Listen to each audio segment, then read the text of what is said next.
नमस्कार मित्रांनो, स्वागत आहे तुमचं SB न्यूज या यूट्यूब चॅनलवरती। आज आहे दर्शवेळ अमावस्या। दर्शवेळ अमावस्या म्हटलं की तुम्हा सर्वांना माहितीच आहे, कर्नाटक आणि महाराष्ट्र या सीमावर्ती भागात जो एक शेतकऱ्यांचा उत्सव आहे, जो वर्षानुवर्षापासून साजरा केला जातो, तो म्हणजे वेळ अमावस्या। आज त्याच्याबद्दल आपण सगळ्या गोष्टी जाणून घेणार आहोत। कसा असतो सण, कशा पद्धतीने साजरा केला जातो, जेवणाचा काय मेनू असतो, विविध वेगवेगळे खेळ कसे साजरे केले जातात, त्याबद्दल आपण आपल्यासोबत जोडल्या गेलेल्या लातूर जिल्ह्यातील हैबतपूर या गावातील एका शेतकरी बांधवाकडून आपण आज सगळ्या या सणाच्या वैशिष्ट्यपूर्ण गोष्टी जाणून घेणार आहोत। चला तर मग भेटूया शेतकरी बांधवांना।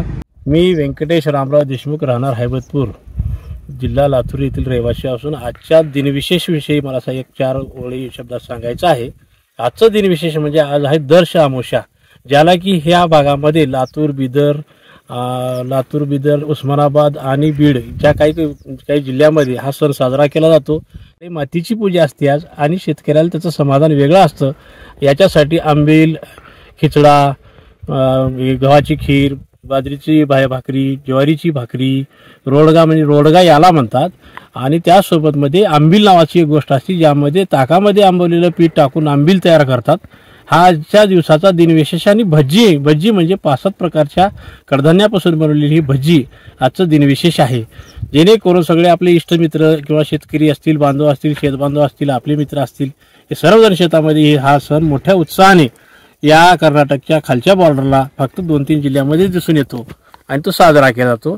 याचा उद्देश एकच आहे की हे अमावस्या जी आहे ती मार्गशीर्ष महिन्यातली ही दर्श अमावस्या म्हणून समजली जाते, यालाच वेळ अमावस्या म्हणतात।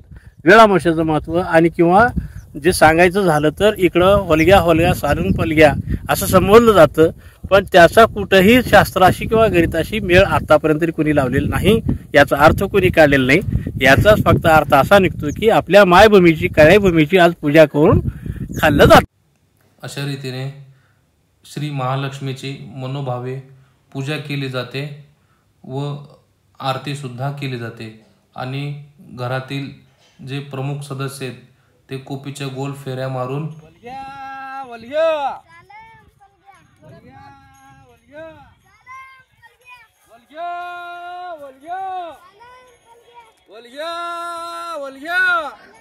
कुटुंबातील लहान मुले सुद्धा झोपाळ्याचा आनंद लुटत असतात।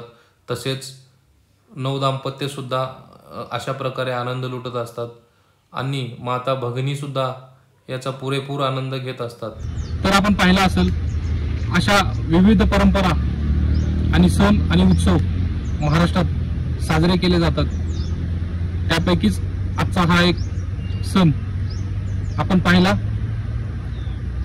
सणाबद्दल अजून काही तुम्हाला माहिती असेल तर कमेंट बॉक्समध्ये नक्की कळवा, आणि व्हिडिओ आवडला असेल लाईक करा, शेअर करा, आणि चॅनलला सबस्क्राईब करायला विसरू नका। धन्यवाद।